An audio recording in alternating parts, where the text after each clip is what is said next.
This is the XNC Podcast, your Xbox newscast, featuring Colteastwood and Mag, hosting industry interviews and gaming talk live on YouTube every Monday night at 5 p.m. on the West Coast, 8 p.m. on the East Coast. For all of you listening around the world, XNC Podcast is available on demand on Spotify, Google, and Apple Podcasts. Welcome to the show. Join the chat, hit the like button, and let's get into this week's topics with the Xbox newscast. Special thanks to Titan Army for letting me get hands-on with their brand new gaming monitor, a 24.5-inch 1440p QHD 240 Hz gaming monitor. This is perfect for competitive and fast-paced games on your console or PC. The super responsive ISP panel has less than 1 millisecond of latency. The ultra-fast 240 Hz refresh rate with adaptive sync technology makes sure that all of your games look and feel fluid. Also, this gaming monitor has HDR10 support. If you're a streamer or podcaster, this Titan 24.5-inch monitor also makes the best second screen, and you won't compromise on qualities or visuals. So you'll still get that great, strong quality visuals and color clarity. Titan Army provides 3 years of quality customer service 24/7. And they're ready to resolve any issues you'll have with the product, so you know you can buy something that you can rely on. Titan Army's monitor is available on Amazon and other retailers. Link in the description. Whoa, hey, what's going on? Hey, I wasn't even ready for that. Let me hit this. Hi. How are you doing?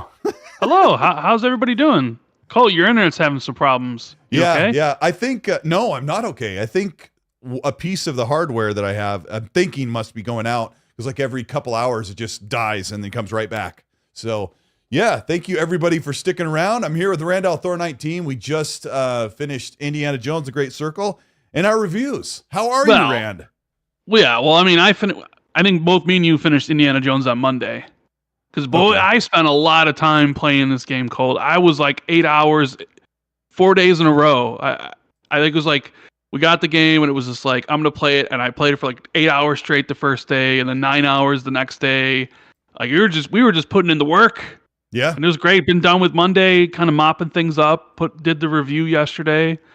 You know, you're a machine because your reviews are so good. And, bro, I watched yours too. Like you sounded really happy, which is my review, Randall Thor video. My review's terrible.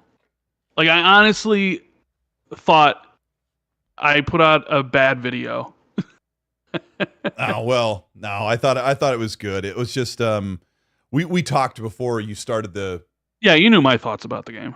Yeah, and about making your review. Like I recorded the whole way. I have 120 clips by the time I was done with the game that I had to work with, and you didn't record any, so you had to go back and grab stuff. But there's a lot to say on a review like this, isn't there?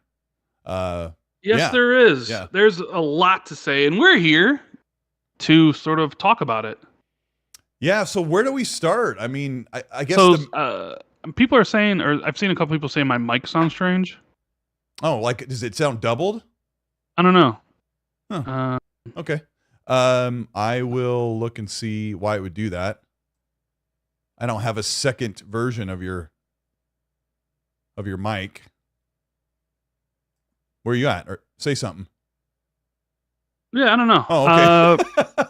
I'm right here. Yeah, don't scare me like that. It might have to do with your internet. Maybe it's compressing mine as it goes. I don't know. I've got full speed, but maybe it's doubled because I had to change a bunch of stuff over the course. Hey, I had that Titan Army ad at the beginning. They sent me this monitor, and plugging that in actually adds a whole other audio source to your PC and screws everything up. So I'm hearing it sounds fine. Sounds okay.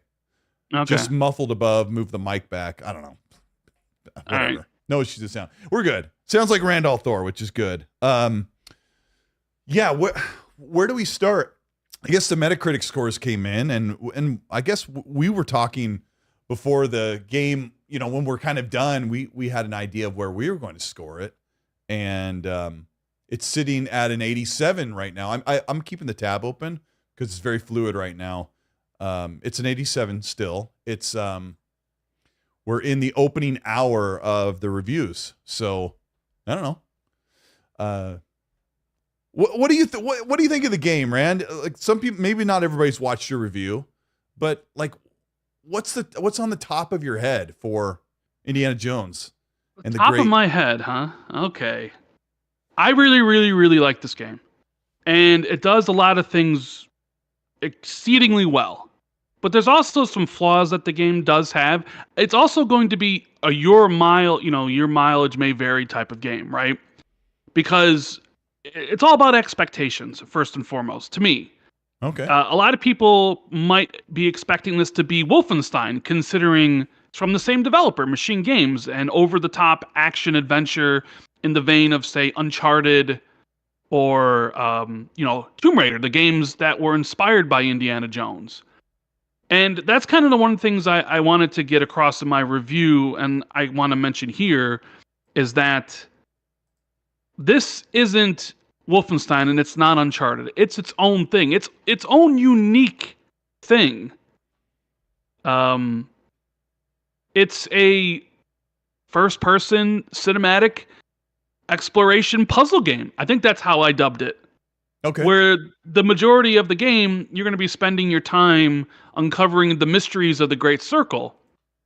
And I think some people might be turned off on that.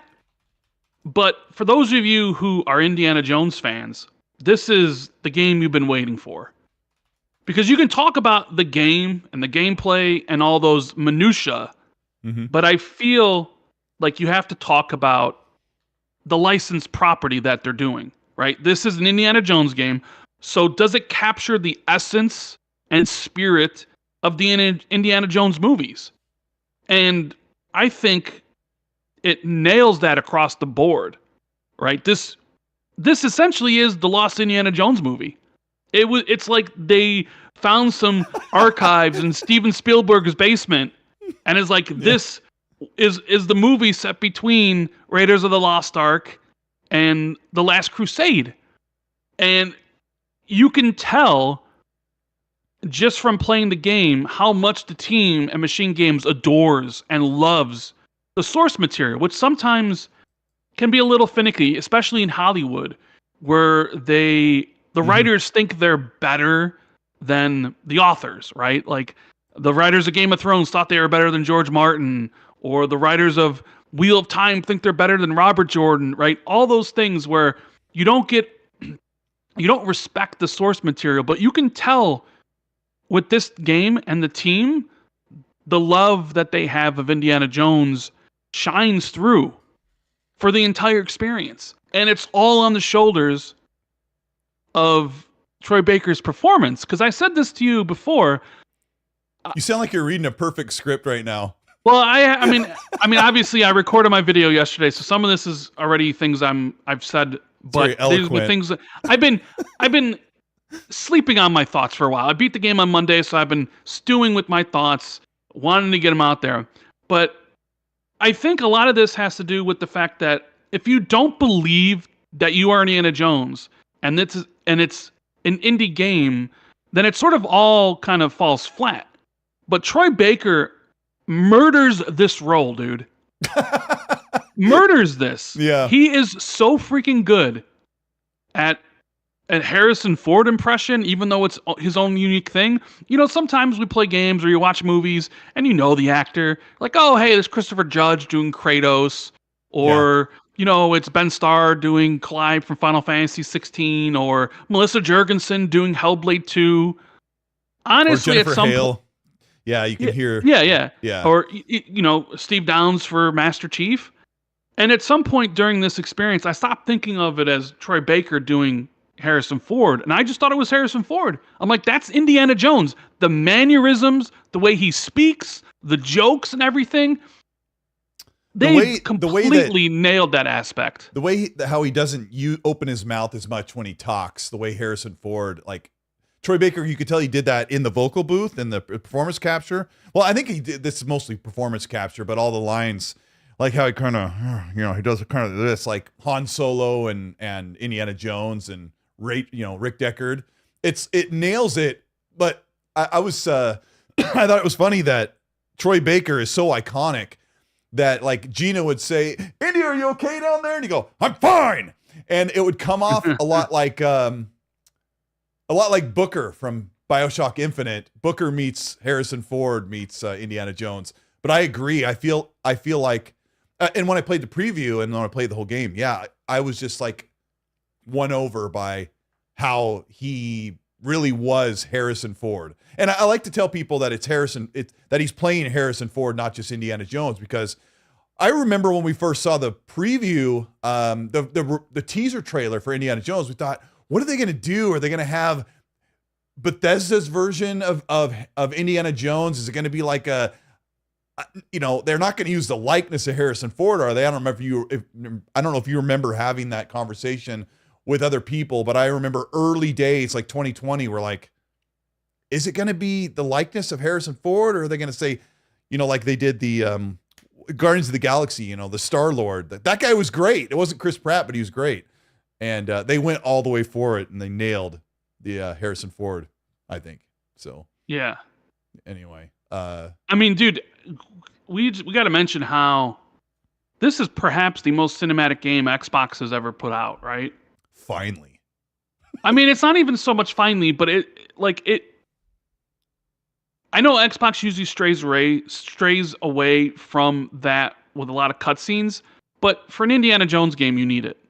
You need it to feel like this is an adventure, and you want to highlight the character and what people remember and love about the movies. So you need a lot of cutscenes, but there are a lot of them. There's like over 4 hours of cutscenes, which you think is a lot, but then I think my total time when I beat the game, I was at like 30 hours, and I just looked at my Xbox stats because I've played past the game, collecting all the collectibles you can do. I have, at least the Xbox tells me, I have like 40 hours in the game now. Okay.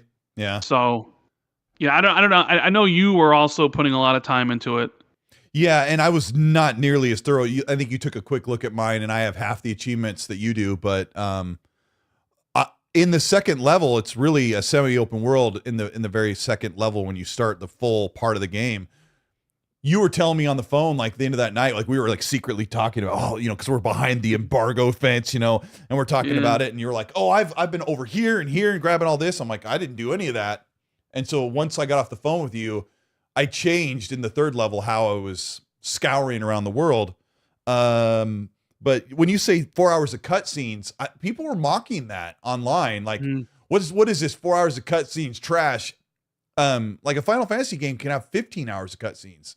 I didn't feel like the cutscenes were longer than a minute at a time. I mean, there's a couple longer ones, but the normal amount isn't.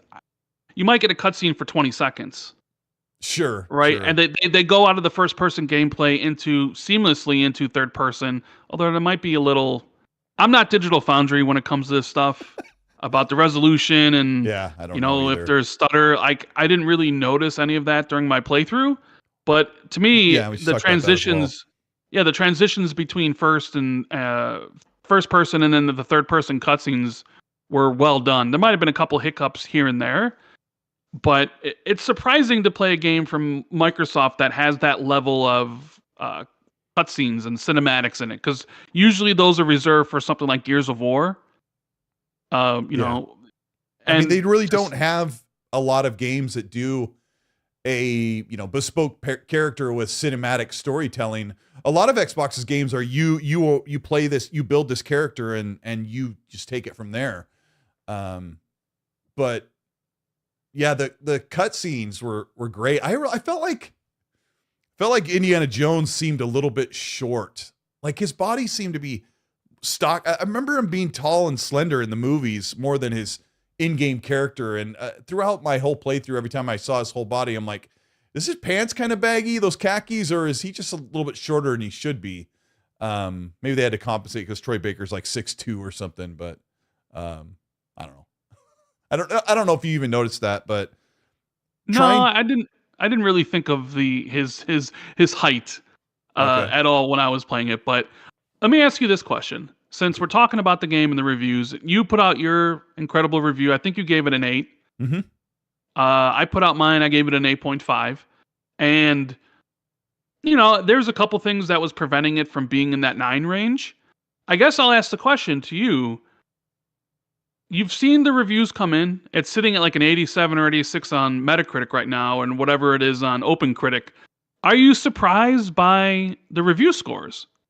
About how high they are? Was that something you expected? Because I think my prediction, I want to say, was like maybe 82, 83. Because I wasn't sure how people would, and we'll talk about this in a little bit, but the game can be slower because there's a lot of walking around, there's a lot of exploration, there's a lot of puzzle solving. It's not balls to the wall action like their previous game is. And I could see some people being turned off by that, and I thought some reviewers might, be like, oh, well, I was expecting Nathan Drake and doing all these crazy stuff, and I didn't get it, so it's a 6 out of 10. Are you surprised by the review scores that the industry has given the game? Yeah, I am. I'm 5 to 6 points surprised. Yeah, I was just like you. I thought the game would get close to an 81, maybe 82.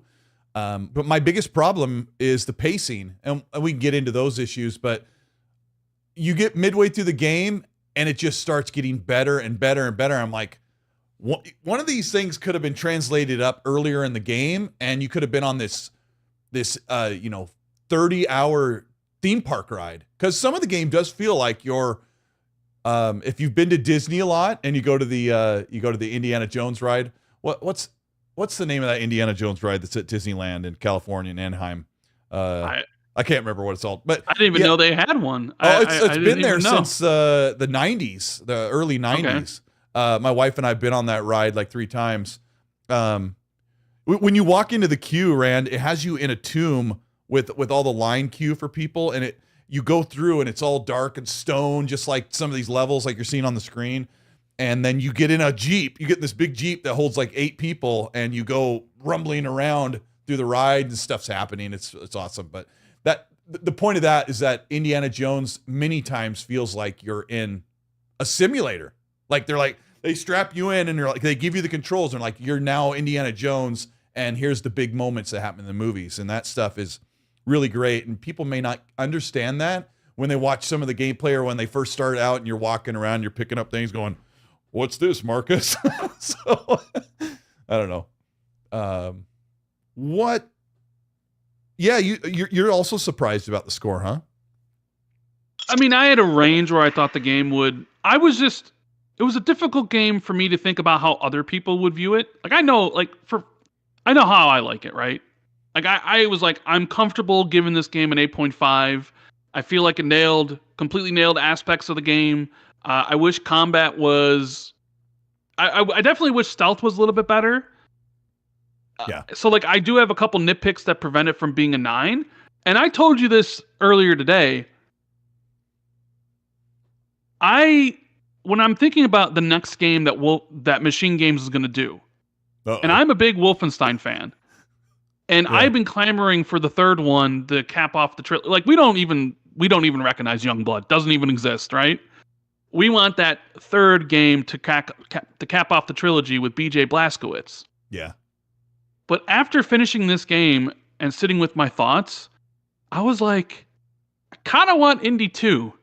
I kind of want another game in this vein with some quality and life improvements that would push it into the higher stratosphere, because there are some things the feedback they can take from this game, right? And that's a big thing for me, because I want Wolfenstein 3, right? But I'm sitting here, I'm like, yo, I want another indie game. Give me another another story, and that's some pretty high praise, considering it's like, no, that other franchise that you have that everybody loves, we don't need it anymore. We got Indiana Jones to do. We got more adventures to go on. So, it was just difficult to think how. Sometimes it's easy when you play a game and you can imagine in your head how other people will feel about it. This one, it was different because I didn't know, like I said, how people would feel about the puzzle solving being the focus of the game. Some people aren't going to like that, because you could say there's some pacing issues versus, like, I want a pure action experience like Uncharted or Wolfenstein. That's not to say that there aren't set pieces in this game, because there are. I remember I got to a couple of them and I texted, I'm like, Colt in all caps. You were like, yes. You were like, did you get to that Uncharted moment? I was like, yep. Because I was about one chapter ahead of you, because I started a whole day earlier or whatever it was. That, I told this story on my podcast about a month ago when I did the preview in San Francisco. One of the Bethesda PR people asked me, what didn't you like about the game in the preview, like on the ride back? And I was like, my eyes are kind of popping out of my head. I'm like, how do I say this? I'm like, I'm concerned that there's, the pacing, like there's not going to be enough action, that you may spend a lot of time walking around and interacting with stuff and there's not enough action. And the PR rep was looking at me like they were totally listening, and they didn't blink. Like, I asked you for a reason. Like, we're taking feedback. And I was like, it was really like, she was, I don't mean to put you on the spot, but I was like, no, it's fine. It's like, I just wanted the guy next to me who's a big Indiana Jones fan, like big time, covers a bunch of content, movies and everything. He goes, yeah, I was just really is there going to be that moment where like the boulder's rolling after you and you have to run? And she gave us this look like, of course, right? Which so we didn't spoil in our reviews. There's a lot of stuff that we wouldn't spoil here. Because I think I texted you right away. I was like, bro, the intro, the prologue. I was like, no way, this is so cool. Yep. Yeah. I mean, the very first thing does something really big, and then right in the early middle does something huge, and then follows up with another really something huge. And then you have another big open world segment, and then there's another big moment. But I just feel like there was something in the earlier parts that could have like rounded that out. But yeah. So there are 7 areas you visit in the game, although technically 8 if you want to include the intro. Okay. 3 of those are gigantic maps. Yeah, how do you explain that? I tried to explain how big Giza, Sukhothai, and the Vatican are. Right, so those are where you're going to be spending most of your time on, and this is where the gameplay stuff is, because I think both me and you would agree, everything they do with Indiana Jones, from the cinematic aspect, from the staying true to the movies, to the voice acting for all the characters, I think I liked Vaz more than you did, the Nazi antagonist in the game. I think he's too nice. I thought he was. You think he's too nice, but yeah. I really liked him. He was very likable. He reminded me of a friend from high school. As your companion, your female companion throughout most of the experience. Indy is flirting back with her. Sometimes they're serious, sometimes they're flirty, sometimes there's goofy moments, just like in an Indiana Jones movie, right? He's playing hard to get, like he always does. Yeah. But then there's like the game aspect, right? Because all that's great, and they nailed the movie, and it's that experience, and they nailed the fact that you are in the shoes of Indiana Jones. What would it be like to play through Raiders of the Lost Ark, or to play through, the Last Crusade? We don't talk about the, Kingdom of the Crystal Skull or any of those other ones. But the game, and I said this to you. You said this to me. I said this game felt like Dishonored, where you have this big open world or open map that is built in a way where there are many different entry points into the combat areas you need to get past, into the puzzle solving stuff, the tombs, the ancient mysteries you go through. Normally they put Nazis in your path, right? I mean, you could walk through the map. It takes a little bit of time. They do have some fast travel points to get from one map to the next. Yeah, I gotta say this before I forget. When you say the open world, like, you go to the Vatican and it may not look very big. I don't know how to explain it. Maybe it's like 3 blocks around, maybe, or 2. But then I forget that it's littered with different tombs or abandoned locations that you can go to. And correct me if I'm wrong, Rand, there are no loading screens once you get there. Like, when you go into a crypt or a tomb, you just walk right in, and that area is this whole interconnected location underneath the regular open map. And so you may be able to look out at Giza and you see the Sphinx, and then you see the pyramids, and then you see the market, right? and you're like, oh, okay, that's decently sized, but underneath there are many locations underground. So the first time you will get to the Vatican, it will seem daunting. Like, wow, this place is big. But the more you're there, you're like, oh, it's actually smallish. But you're right. There's a verticality, and I don't know the opposite word to like. It's not undercality, whatever would be like. Because you go into the crypts and the tombs underneath the Vatican. So, no, you would think vertical, you think above, but I don't know what the word is for when you're also talking about. Yeah, there is some climbing up, but then there's just as much climbing, or even more climbing down. Yeah. I don't know. Yeah, and you're right. You don't really load while you're in the level. I mean, you load in between, and then when you do fast travel at crossroads, it is pretty instantaneous. It's like boom, you're there. But when I wanted to bring it back to like the Dishonored comparison, or you had mentioned the Thief comparison, and the DNA that's built in from the previous Starbreeze team who did Chronicles of Riddick: Escape from the Butcher Bay, that's all in here. It's all surrounding these puzzle areas, because you need to get through the Nazis to get to where you're going. And normally they will give you many different options to go about it. I'll use the term player choice. It's up to you how you want to engage, right? You could walk into a Nazi base and you could just start throwing with your fists. Maybe you want to use your gun. Or there's always a way to sneak around it.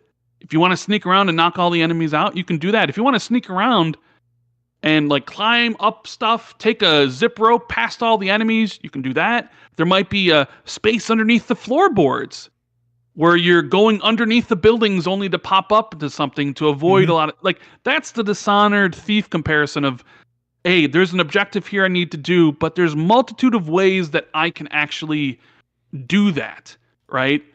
I guess we need to talk about the combat though, Colt. Yeah, combat and the stealth itself. It's my favorite and my least favorite part of the game. Right? You know, it's like the fisticuffs is amazing. And for the most part, unless you kind of come at an enemy at a weird angle, it's awesome. Like you actually hook their arm when you block them. The way you punch them is usually really, really great. The sound and the camera shake all works together. It's got that 1980s style punching sound, the noise. Crunchy, right? It feels, that's the thing about the combat. It feels crunchy, like you're actually punching someone in the face.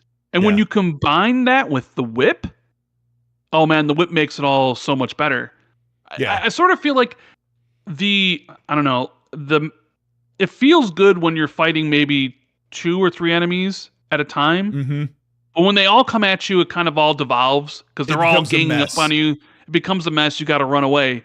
But there is a joy into, say, grabbing a sledgehammer, because there's weapons all around the place. You can pick up pickaxes, guitars, sledgehammers, brushes, screwdrivers, all these sort of things. And they all have a durability meter, essentially, like little small pips in the corner, because as you use the weapon, it'll break.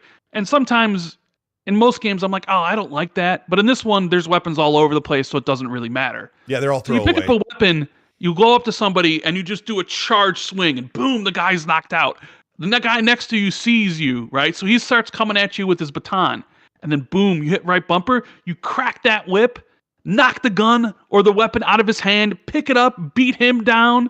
Someone else sees you, use that whip at his feet, because you can aim it at his upper body, aim it at his lower body, aim the whip at his feet, yank him off his feet so he's on the ground. You just go up to him and you punch him. Like, it's great when you get those small moments like that where the combat really shines versus like, okay, everybody in the map knows where I'm at, and I got 10 people chasing after me and they're punching me from the, and it kind of devolves there when it's not so much fun to do. But I mean, you have your parry, which I don't know about you, but always felt great to use, where you block their punch and then you immediately counterattack and it's like boom, boom, boom, boom, boom, and they're down. But like you, I also felt the combat and the stealth was perhaps the weakest part of the game. And I don't mean to say that it's bad, because obviously I just glowingly praised how it felt to do. But I feel like most of the love and attention that the devs had for the game was based around the story and the puzzles integrated at each step of the way. And that's what I wanted to engage in. And combat doesn't really evolve past the first time you do it. Like when they teach you, here's how to punch, and here's how to block, and here's how to use the whip, and this is what you do, it never goes beyond that. There are things, adventure books in the world that improve your power level, like you can improve like your punches, or you can do all these sort of things. But the first few enemies you fight, that's essentially how you're going to be fighting for the rest of the game. Yeah. And I guess the combat, I guess what I'll say is the combat's fun in spurts. When you do it and then maybe you don't do it again for 20 minutes. But I think they meant it that way too, but for those people that play games like Tomb Raider and Uncharted, like you'll have whole combat segments, and I don't even think there's a spot in the game where enemies come at you and you're going to punch them out one by one, but there are some gunplay stuff that you can do. That was actually pretty cool. But I felt really, I guess it's more like if you play Splinter Cell or a sort of a stealth segment game where you're allowed to get caught, but you need to pay the price because they caught you and now you have to fight your way out of it. And there are only few games when you get caught in stealth and you can fight your way out of it and it feels satisfying. Splinter Cell Conviction's one of those. Like when you get caught, they're like, okay, it's guns blazing, and it's great because you have all the tools. Some of the combat feels a little bit sloppy to where I feel like when I've got more than 3 enemies, I'm going to punch like crazy and probably get downed, is how I felt when I messed up. So yeah. Anyway. And then the stealth I think is I mean, you don't have to do it. Like I said, it's all player choice, whether how much you want to engage in the combat and how you want to enter and leave areas. The one thing about stealth, I will say, is that you need an enemy to take them down from behind. Because most stealth games, like Splinter Cell and others, you can get behind somebody and take them out. And nobody's going to hear you. Cold. I don't know why they didn't have that. Well, here's the thing. So there is a book that you can find. And I guess we would probably need to explain adventure points, but there is a book you find in the jungle level that allows you to stealthily take down enemies unarmed. You can walk up behind somebody, hold right trigger, and you'll just turn them around and punch them in the face. And they're down. I never got that. and you never got that. And you also never got the move that allows you to, if they're unaware, use the whip behind them to yank them down from the neck, and they get completely knocked out of the fight. You didn't find that move either. But vanilla, you can whip somebody from behind their heels, and they fall on their face, and then you just run over before they get up. Yeah, but they'll get back up. This move allows you to. This move allows you to grab them by the neck and pull them down, and then they never get up again. They're completely knocked out. So that's where like the game could improve for a sequel. The combat and the stealth aspects, but I mean, everything else in the game is about as top-notch quality as you can get. It's just, and that's where I feel like some people, you look at the reviews and you see an 87, you're like, oh God, like I can't wait to play this. And you're going to get into it. And if you're not a puzzle fan or you're not a fan of Indiana Jones and you're just expecting it to be Wolfenstein or Uncharted, you're going to be sitting there being like, well, I didn't want to solve a puzzle that has to deal with, reflecting light, or water distribution, or putting the right cogs and gears, right? Yeah, I was a little worried about that. I thought maybe that would be, we've done it so many times. I've moved mirrors and light sources in Uncharted and Tomb Raider games, and I moved the gameplay off because there's some extra stuff that I just think people need to see it when they play the game. The tombs were all really great. I was so shocked that when you decide to do some side stuff, like someone's like, oh, someone's missing. Can you go look for them? They're over by this one old location. And you go there and there's a fully fleshed out, full on tomb with puzzles and parkouring and all that stuff and gauntlets. And I'm like, this should be a main quest. Like, this is totally optional. And I felt like that many times when I decided, I'll do this extra thing. They were called field work. Is that what they're called? Yes, because they're broken into 3 groups. You got field work, which are the meaty side quests. They're lengthy. There's cutscenes. Sometimes cool you go locations. to the cool locations. Sometimes you go to multiple locations. Those are all well worth doing, and there's a few of them that are fantastic. Then there is discoveries, which are your basic Ubisoft collectibles. Hey, there's 15 medicine vials. Go collect them. There's 20 ancient relics. Except you don't just fetch them and take them to the guy and he's like, thank you so much, here's some XP. That's cool. There are collectibles that when you turn them in, you get them rewarded in as currency.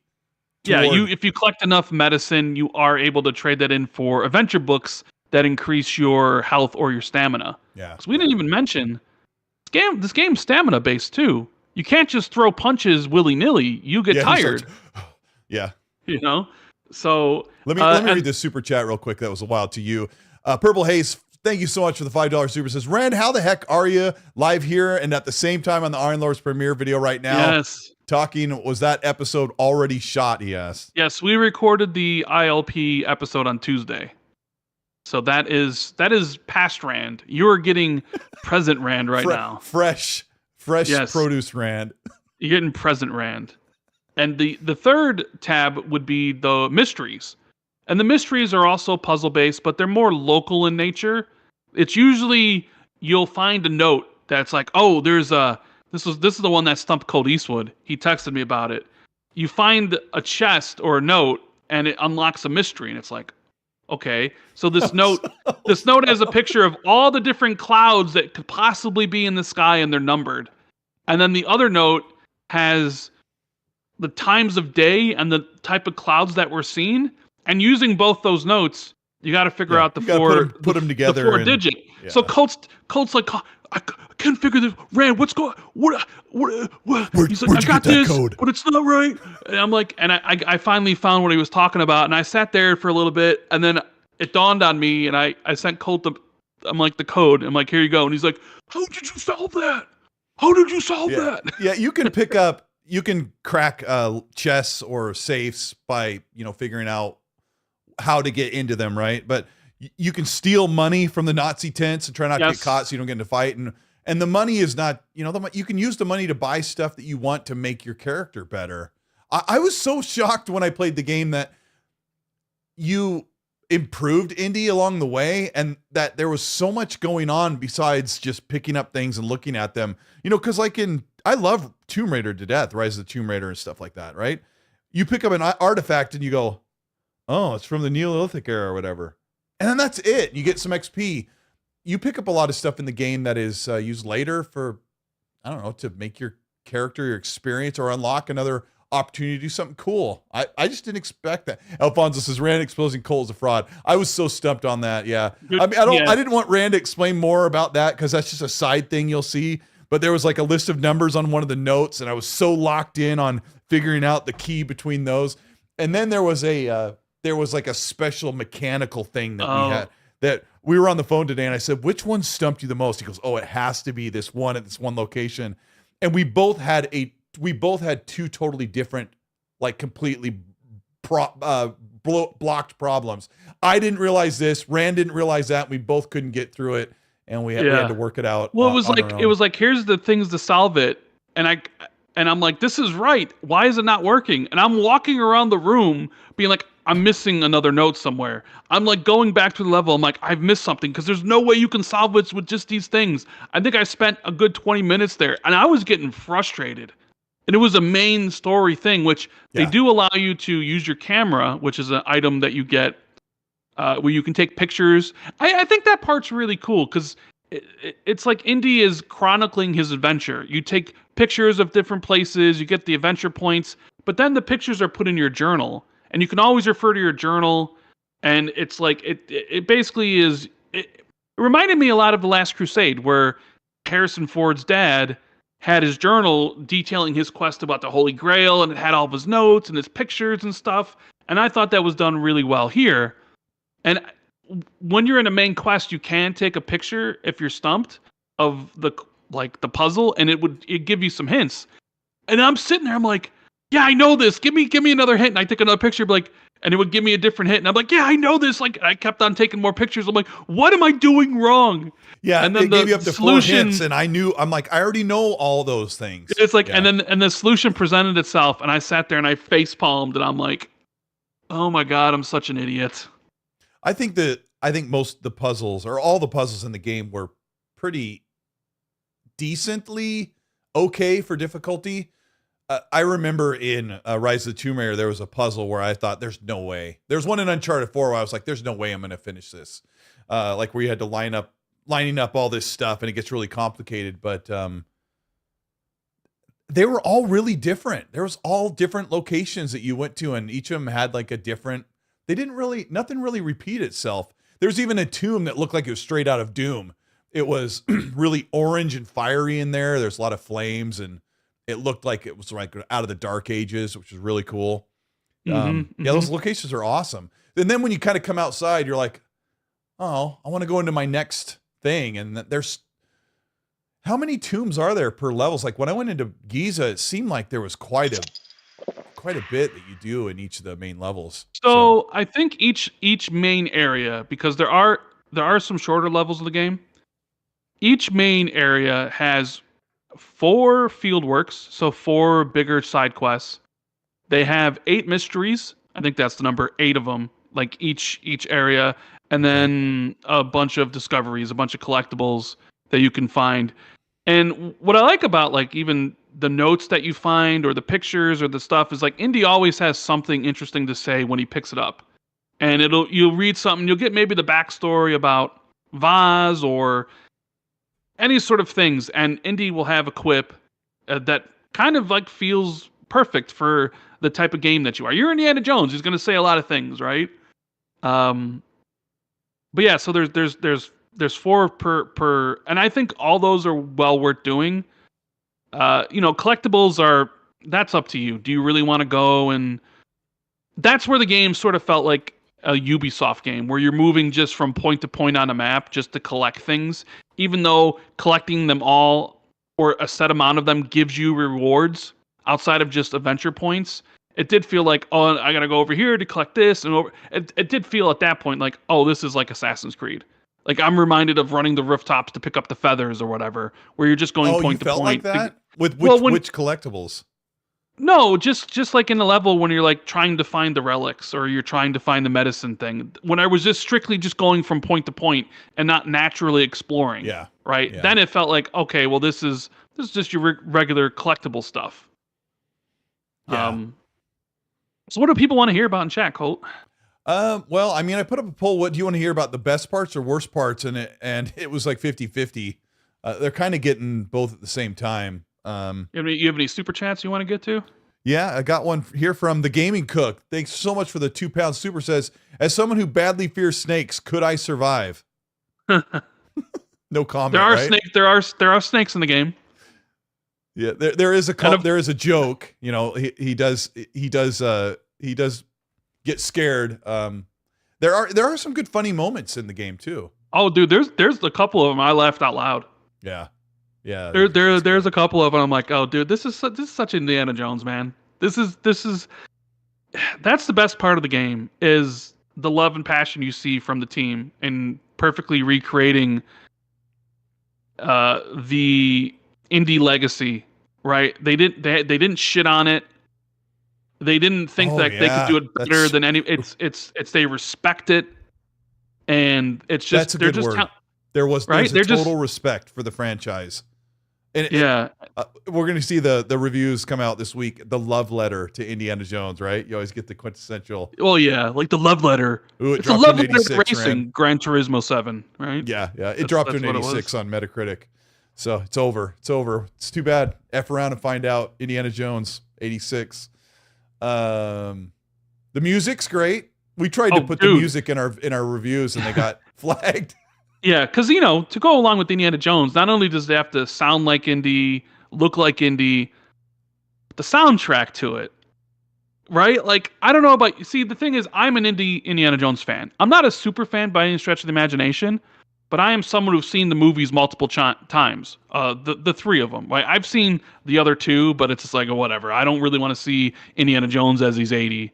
But those three, Temple of Doom, Raiders of the Lost Ark, and Last Crusade, I've seen multiple times. And there's just something nostalgic about hearing John Williams' iconic theme playing out. And you just sit there and it plays out in the game, and it's like you're smiling. Plus right?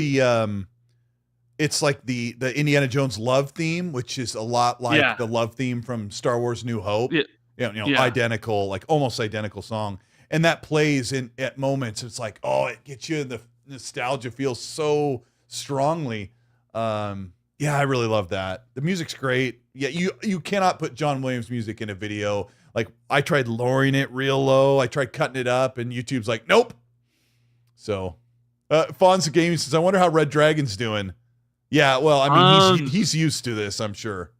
He's used to everyone was worried about this game. Oh, the embargo is right when the game's for early access. They're not confident in the game. Oh, what am I going to do? You're going to move the goalposts, what you're going to do. Well, this is what Xbox and Bethesda have always done. This is what, this whole generation, all the reviews are up at Starfield was when the day early access came out. Mm-hmm. Forza Horizon 5 was when early access started. Their games their reviews are up basically either the day before or the day of the release, like Hellblade 2 and stuff. That's just their modus operandi. Because it's what was Psychonauts 2, which was Game of the Year contender. I remember we reviewed that one as well. That's another fantastic game. Yeah. I see people saying that this is the best game Xbox has put out in 10 years. And I'm like, did y'all forget about Psychonauts 2? Did y'all forget about how, granted, the discussion around Halo Infinite isn't like great, but when Halo Infinite came out, Halo Infinite's review score was good. Halo Infinite's Metacritic is basically the same Metacritic right now as Indiana Jones. Yeah. So I don't know. I know people feel a certain way about Starfield, but when that game was first out, like it was really received. Well, I think it was at an 86 or 87 in the opening day, and then it just started to drop as Metro. Yeah, and the Forza Horizon games have consistently been in the 90s. Psychonauts 2 was nominated for Game of the Year, and I think Redfall that's like an 87. 92, I think. Oh yeah, Redfall. But I'm just saying, like, I think people just don't remember certain things or don't want to remember them, so they can kind of fit an agenda about this. Like, oh, they never release anything good. It's like, well, no, they do, but it may not be your thing. Like, Flight Simulator, not necessarily, because I don't know what the reviews are for the new one, but in the 2021, it was like a 90. And I never really think of that because I don't care about Flight Sim. Like, that's it doesn't the weird thing matter about Xbox. To me. They've got like something for someone's wheelhouse somewhere, which is their variety is crazy. It's almost like it all kind of goes against them in certain ways. And I guess you'd be like, well, maybe you want the reviews out earlier, but then Flight Sim's doing horrible right now on OpenCritic. It's a 74. Yeah, which is a big drop. I can't imagine all the issues that the game had really helped it out. But I guess you can maybe say that they should put out these reviews a week early. But I think Microsoft's focus is like, hey, can those people then immediately go and get it? Like, you look at Netflix and how they advertise their shows. They don't really do a lot of advertising for the stuff. It's like, here's a couple trailers, and then the show's out. And then shows blow up, or sometimes they don't.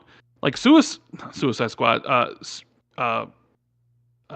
Squid Game. I don't know if you remember a couple years ago when that came out. It had like no advertisements. It was just a movie. It was a TV show that came out, and then suddenly every single week it was doing bigger numbers than the week before and became one of Netflix's all-time hits.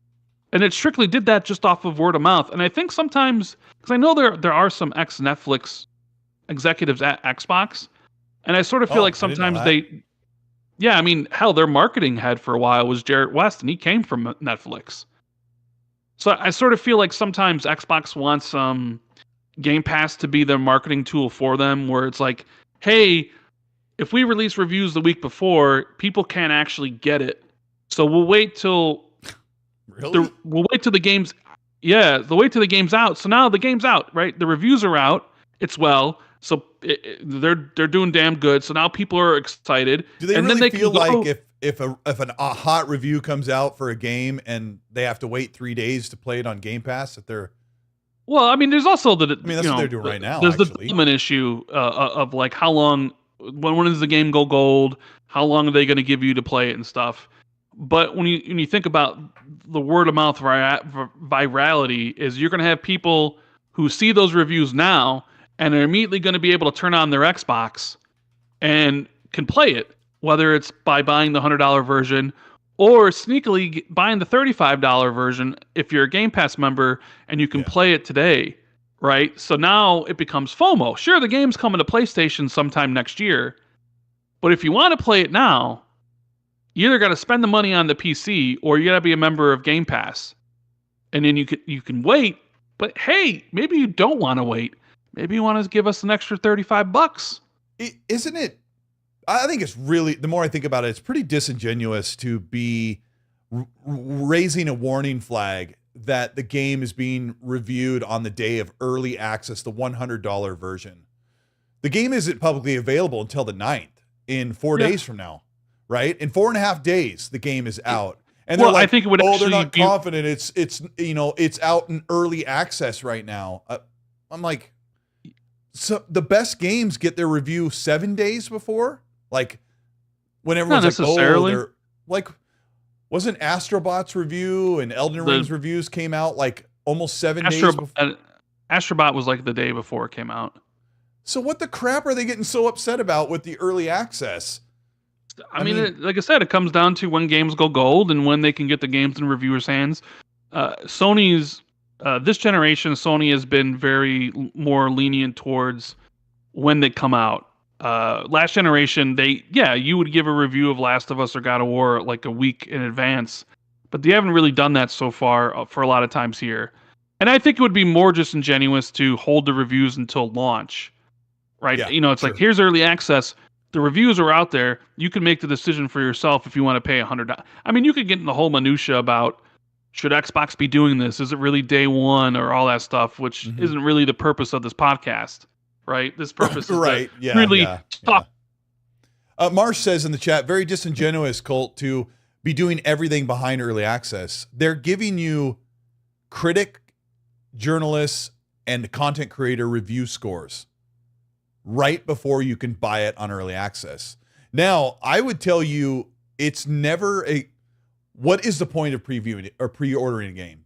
In this day and age, when everything is just digital and you can, unless you need to play it the very second with it preloaded, you really don't need to pre-order a game. And if you're really wondering if Indiana Jones is something for you, that score would tell you right now, tonight, if you should go ahead and pay extra or buy the deluxe version to play it early, or wait. Like, if you look at an 86 and you're like, think about this, Marsh, you look at an 86 and you're like, that's pretty good. I think I'm going to get the game for $70 on the 9th. I'm cool. Or you think, man, this looks better than I thought it was. I want it now. Then you can pay extra and get early access. So I think putting the review out just before it's available on early access that's a decent thing. Now, a lot of people could say, like Fonz doesn't like that they do early access. He thinks it's scummy that they charge people an additional $30+ to play the game a few days early. I kind of look at it like, hey, if people are willing to spend the money, it's another revenue avenue for them, I guess.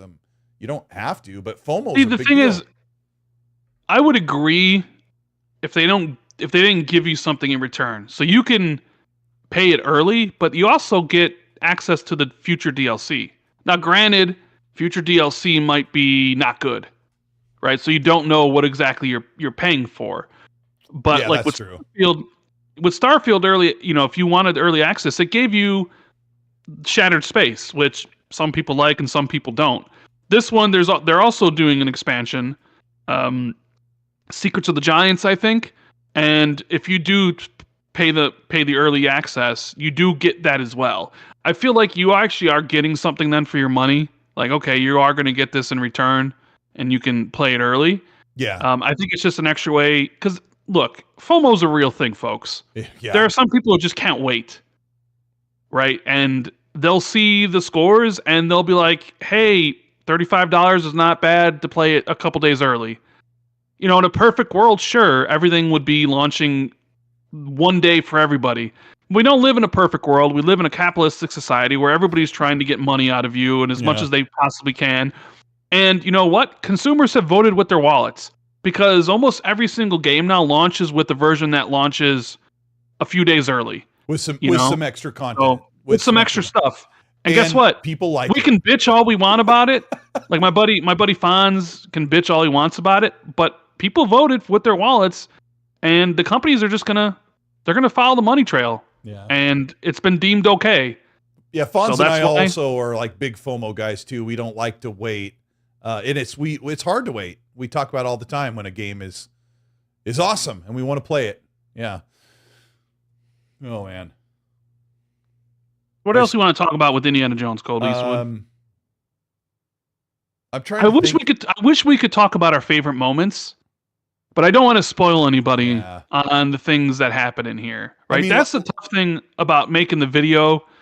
Was like, all right, well, obviously you can show some combat, and that'll show off well, but it's like, man, I don't want to show. I don't know, Rand. What do you think? You think we covered everything? I mean, sure. I kind of forgot what we talked about, but I'm sure we could take some questions. Weren't you also going to give away some coins too, or? Yeah, I wanted to give out a couple of coins if I could. I want to give out 3 of these Indiana Jones and the Great Circle coins that Ben from Xbox Art has put together. It's pretty cool. If you see it on the overlay, it's got a snake on the front and a coiled whip on the back, and the coins are awesome. Yeah, I just sat here for 7 minutes like going, oh, wow, the internet's so fantastic. I'm hearing from people that the internet's been crappy all over. Like the internet just like broke everywhere. It's great. I don't know. We got Special Nick in the chat says, he was saying it's okay. Rand and Cold are boring anyway. Yeah. Yeah, good old. I have not watched John's review. What did you guys give Indiana Jones at Xbox Era? Let me ask you this though, Colteastwood. Actually, you know what? I'm surprised because Nick is someone who skips all the cutscenes in games. He doesn't. Oh right. But they don't let you skip the cutscenes in this game, Nick. What are you gonna do? The first playthrough. Yeah, you can skip them if you restart a checkpoint or if you start a new game. But what are you gonna do, bro? You're gonna be watching these cutscenes. Did you see his end of the year review for games? Like he had 22,390 hours in Rocket League this year. Yeah, it's funny because he skipped all the cutscenes in Alan Wake 2, and I'm like, you missed half the game. Your review is ineligible. He's like, no, it's not. It's what matters is the gameplay. I'm like, when the game's presented as story matters just as much as the game itself. I don't even like. And you're skipping half the story. Like, yeah, no, that's not. You can't do that, Nick. Sorry. Don't review those games from Xbox Era. Yeah, if you review Alan Wake 2 and you skip all the cutscenes, your review is automatically a 5 out of 10 because you didn't play half the game or didn't watch it. Yeah, yeah. I hope this game does well, and I didn't think this until you said it. I would have never thought that I would rather have Machine Games make another Indiana Jones think game about before it. They do Wolfenstein. I think they would. What do you want to see from them next? The Wolfenstein 3 or another indie game? I want to see a Wolfenstein 3, but I know that Indiana Jones, if this game sells okay, that it will sell better than Wolfenstein New Colossus. And I think that that will tell them, they'll give them their answer, that they will have to just say, guess we're making another Indiana Jones game. And if you like this one, I'm pretty sure we're going to love the next one even more. So, well, yeah, then here's the other thing I mentioned it in my review, but I sort of feel like the release date for this game has really not done itself any favors. And what I mean by that is, and you can take this for what it's worth, the Game Awards, the Keeleys, right? Yeah. 100% Troy Baker would be nominated for Best Performance. And he probably would have a really good chance to win. Not only Best Performance, I think Indiana Jones would have gotten a nomination for Best Sound or Best Sound Design. There's a chance it could have gotten a nomination for Best Game of the Year. I mean, the reviews are looking that high, right? Yeah. I mean, it's higher rated than one of the Game of the Year nominees in Black Myth Wukong. So there's probably a bunch of nominations that it missed out simply because it came out so late in the year. Which is unfortunate because Troy Baker, man, I know he's like the one you think of like when you think of the voice actors, and some people have their own opinions about him and his work, that he's too prevalent and he's in too many games. Mm-hmm. But dude, I don't know if the game works half as well without him. You remember the story of Todd Howard didn't want him, and then when he closed his eyes, he was like, yeah, he's the right choice. Well, no, like Todd Howard's like, we didn't want to hire him because he's everywhere. But they did a whole bunch of Todd Howard said we didn't want to hire him because he's on PlayStation. That's what he said. Yeah, and they did a whole bunch of focus tests with different people voicing Indy, and he went to all the focus test people, and unanimously they're all like, we like that one, and it was Troy Baker. Yeah. So it was like you have to pick him. So yeah, it was the right choice. I'm sure there was probably a couple guys there that do a perfect Indiana Jones impression, but you also have to mocap them, and maybe someone did a really great Indiana Jones voice, but their acting wasn't as great as Troy's. Yeah, like Fon says in chat, he's one of the best. He absolutely is. Yeah. Whether it's his voice work as Joel in Last of Us, or BioShock Infinite. Yeah. Or he was even Joker in Batman Arkham Origins. Yeah, he's been in a lot of stuff. He's been in a lot of stuff. Let me ask you a question, because we didn't really touch on this, and I wanted to get your opinion.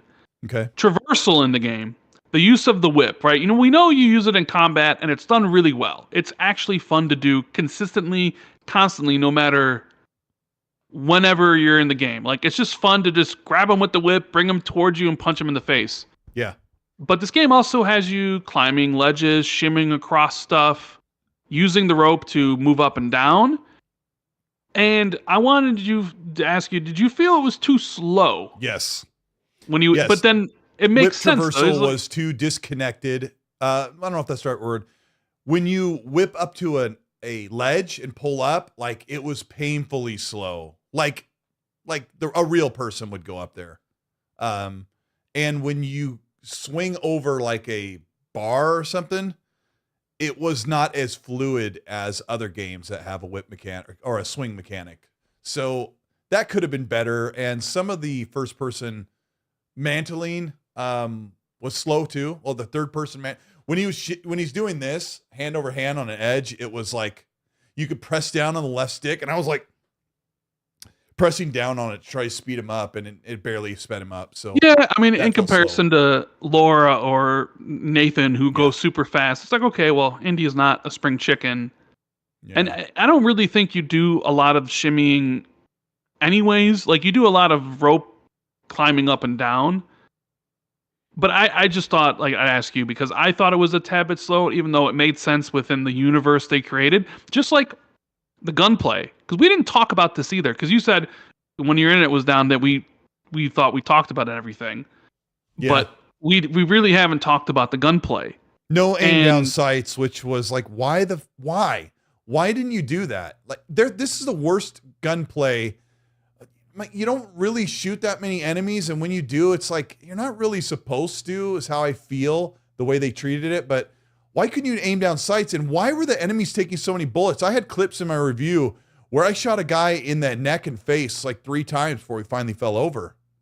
And because even though it's something you can choose to do, I think it's de-incentivized, because one, if you use a weapon, everybody around you knows immediately where you are. Like, red icons will pop up. And the way the game handles combat is, if you're fighting people with your fists, 90% of the time, they will attack you either with their fist or with a club. If you're using a weapon, they'll also try to use a weapon. But as soon as you use a gun, they will start using guns. Yep. And it's very difficult, considering the amount of bullets that you have, which is not a lot, and the amount of damage you output, which is, like Colt said, you need a couple, 2, 3, 4 headshots to down somebody. But it's very difficult to survive a situation when you have guys running at you with shotguns, shooting you at distance with rifles, coming at you. So I sort of feel like it's there, and it's something that needed to be there because that iconic, Indiana Jones guy with the whip, and boom, you pull out the gun and shoot him, right? So it's like it's something Indy does, but it's not something he does a lot. So it's in the game, but it's in the game enough as it would be if it was a movie that was but it's presented in a way that you don't really want to do it because everybody will know where you are, and you don't have a lot of ammo. I almost wish it was the reason they don't have a lot of ammo is because it instantly kills somebody, so you kind of got to save it. But it's presented in a way where it's like you don't even want to do this because there's too many enemies around, and it's weird because these are the Wolfenstein people, right? They're known for great gun combat. That's why this game is like totally unique for them because it's centered around Indy's legacy and the puzzles within the game and the mystery. When all the Wolfenstein stuff is usually centered around the combat and how it flows. Within the levels, and then you have the story with BJ Blazkowicz on top of it, which is still a touching story. Like I still can't believe we think of BJ from what he used to be to what he is now, and you're like, oh my god, he's a great character. With his dad and his mom and his wife to be or whatever. Like those are all big moments, and it's really been there all along, and we forgot. Like it's probably been a while since you played New Colossus, or what you have, yes. I played New Colossus. I played it when it came out instead of Origins back then. We forget that when you're in the frigate, the ship in New Colossus, it's like your home base, and you explore around that and do things and interact with things. And I forgot until tonight that some of that foundation of Indiana Jones is really there in the open segments of New Colossus. Remember when you go into the nice 50s town square, and the Nazi comes in and goes, "Strawberry milkshake." That was like an iconic moment. You interact with that world, and you kind of look around and you sneak around. And the best parts of those older Wolfenstein games was the stealth. The gunplay is great in Wolfenstein, but I enjoyed taking guys down, stabbing them and knocking them out, and kind of clearing them out before the big gunfights. So I don't know, that stuff's all right. Yeah, but just okay. It's a long tangent for you to say. To get to your point that maybe they do need to make another Indiana Jones game instead of the next Wolfenstein as their next project. Derek wants to know if it was very buggy. Can we touch on that? Sure. Do you want to go first? I only have a couple examples. Like Gina was like walking around, and I walked over, and it pushed her, or she kind of walked over here because I was looking at doing something, and then she walked through part of a stone corner wall and clipped through it. There's a couple times your character will kind of, the character, like Gina, will like kind of flinch or do something weird, but nothing like really, I don't think anything that where I'd go, oh man, buggy. Just little tiny things that happen. I had Gina clip through a wall or a door before, but it was just like, video game, what are you going to do? I didn't have any game-breaking bugs at all. Like everything worked good. Oh, actually, I did have one glitch quest. One of my mysteries for finding the cats on the rooftops. I can't complete it. It's glitched. But whatever. Not a big deal. I'm sure they'll patch it. He's just not like Outlaws. No. I mean, there's a couple in there. I'm sure somebody will point them out, but I don't think there's going to be montages. Yeah. I mean, also there is no insta-fail stealth sections like Star Wars and other games. And this is in the game like Splinter Cell, where I would try to perfect getting everybody taken down. It's like, oh, you got seen? All right, well, now we're fighting.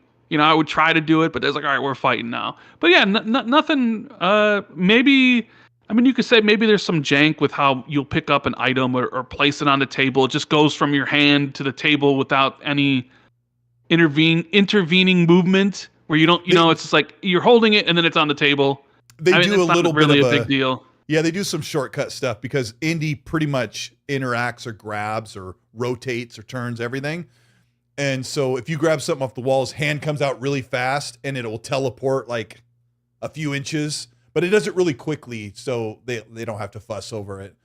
That says he says he's heard AI is not very good.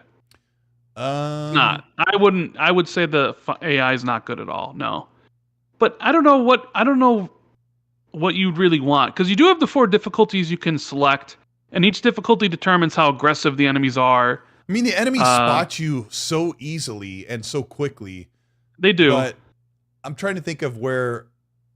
I don't know if there's a lot of instances where they. There was a thing where Greg Miller pointed out when he picked up the hat to revive himself, the enemies do kind of like, okay, fight's over.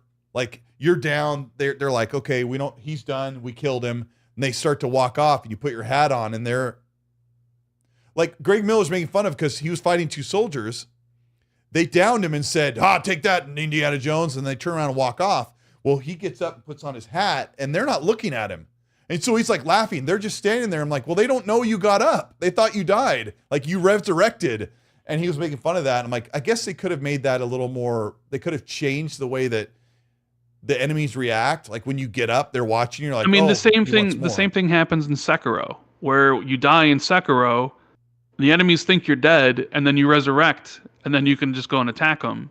So I don't know. Like, I don't know what you want enemies to do. They think you're dead, but you're not. I've had a couple instances where I put on the lucky hat. And if you don't know what we're talking about, there's a perk you get super early in the game that if you're downed, you can crawl over, grab your hat, and he gets up and puts it on like you've seen in the trailers. And then you can fight. Well, I had two enemies kind of like right here on my face. And I put on the hat, and they're like in that cutscene. And then they're looking right at me, but they're not hostile. So essentially, you could put on the lucky hat and try and walk away and say that fight was too much for me, and you might get away with it. And that's something you can do, is you can run away. And like, the enemies they have like a patrol vector they do. So if you do get into trouble and run away, like in the bottom left-hand corner of the screen, you'll have like your image and your health, and you'll be flashing red. So that means they've recognized you. But once it goes away, they'll be back to their normal routine. Like, I didn't expect the enemies to chase you across the whole map anyways. Like, I didn't expect to, like, I'm in the Vatican and now they're chasing me all down the street. They kind of give up their pursuit. Sometimes you could have it where if you know the patrol routes, it's bright, the day is nice and sunny. I'll take a guy out. He's in clear view of everybody, but nobody really sees him because like their vision cone doesn't extend that far. Mm-hmm.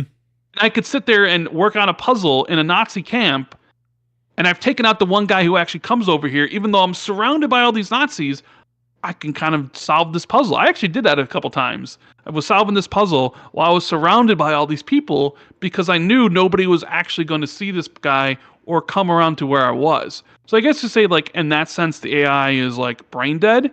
They're definitely more aggressive on hard. They will spot you quicker. They will deal more damage. They'll attack you in greater numbers. Mm-hmm. So depending on how much of a challenge you want, you can change the difficulty up and down to your thing. But I don't know. A lot of games don't really have great AI because it's a video game. What do you want them to do? You want them to chase you across the whole map and stuff, and it's kind of you gotta take it for what it is. You're doing, like, I know it's like the same. Everyone says, oh, the bad AI, and then they also say, oh, the combat looks clunky because they're sitting there watching it on their phone on a YouTube video. And I said that in my preview that you're gonna say the combat looks clunky until you play it. Like the fisticuffs feels great. I think they should have made the Nazi soldiers less aggressive immediately. Like, when they spot you towards a restricted area, they start marching toward you, and then they start the combat. I think it would be better if they were yelling at you until you stay there for like 8 seconds. So like there should be a meter rising of their like intolerance of you being by their area. But you walk by an area with a leather jacket, and it's like they're ready to march over. So that could be very binary, and that could have been so much better if they were like yelling stuff at you, like, what are you doing? But so no, the gunplay doesn't feel good, Fonz. The whip feels great. The whip is so much fun to screw around with in the combat scenarios and do stuff constantly. Maybe you could argue that you can whip each hand or face or legs, and those are like good spots to hit somebody. But then also like the neck, if you have that book, you can pull them down and knock them out. The whip is so much fun to use. It's just using it to traverse, climbing up and down the whip is a little bit slow. Like, and he doesn't move as fast as you would expect Nathan Drake or anything. It's slower than you think it should be. He's just slow, right? Yeah. No, it's slow moving around the traversal elements, but using it in combat is freaking awesome. And it was awesome through the whole game. But yeah, using it to get around places can be slow. So, but you don't really use it that much, honestly. You can't organically use the whip. Like you can't like whip things and see if you can knock something over. You can't like, I'm going to whip that, knock it over and distract. Early on, they want you to throw bottles. It's something I never did the rest of the game. And maybe it would have made the game easier if I would have tried throwing distractions when I was in the middle of those big camps. There's a really big camp later on in the game that Rand's like, you need to go there because there's some cool stuff. And I'm like, I can't. I get absolutely murdered there. And I was really patient. And I found like, get under this thing, crawl under that, get around this location. And sneaking in there was like really, really satisfying. Felt really cool. And the whole Nazi things there, the armbands, like they didn't like water it down. Like they went all in on this. These are the bad guys. It was cool. And then there's a location that where you're in a boat, and I think I texted you. It's like Dead Island Riptide. You go with Gina in one of the motor boats, and that's how you get around that open world. And it's unique, but it can feel sort of sluggish to go around on a boat. But you can fast travel within the maps too. But it's a great looking level too. So a lot of variety. So definitely a lot of variety, a lot of cool stuff to do. So when is this game coming to PlayStation? Everybody wants to know. Sometime next year, probably spring, like springtime. March, April. I mean, it could be anywhere from April, May, June. I don't know. You think will they time it to the release of the DLC? Do you think? Because the DLC, I haven't even thought about DLC. What they have, what's DLC going to be? What do they have? I don't know. It's some sort of expansion. I don't know what it is. That mentions that there's some DLC coming. Will it launch with the PlayStation version, or is it one of those things where maybe a year from now, very much like Starfield, where you get an expansion for it? December of 2025. I guess we'll have to find out. I don't know. Oh yeah, I guess that would make sense. Is get the game multi-platform and then put the DLC out for everybody. Yeah. I guess we should also mention you don't choose between performance or quality. Oh yeah. Yeah. Everyone's really upset about the PC specs. Everyone's like, oh, you need a 5090 or a 4090 to run this game. Performance wise, like you said, we're not Digital Foundry. I didn't ever take note of any major performance or any noticeable performance problems. I guess it probably runs at 1440p 60, and I guess it runs at 1080p 60 probably on Series S.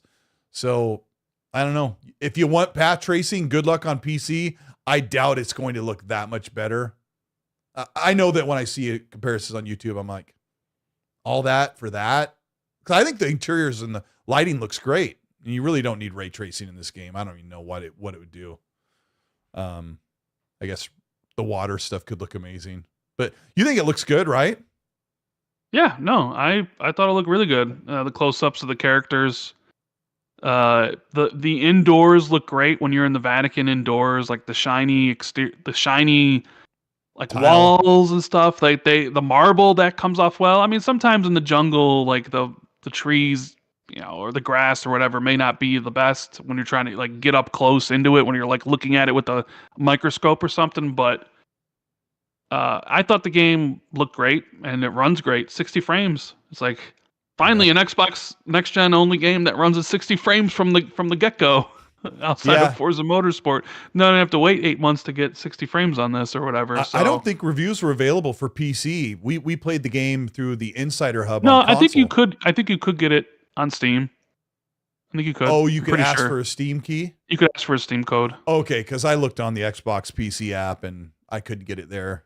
And I was perfectly fine. Yeah, I would imagine this is an Xbox Play Anywhere, so you could play it on the eventually play on the PC side of it. Not the build that we did. When we played, our achievements and tracking and everything was not public. It was completely privated. So up until now, we couldn't see the.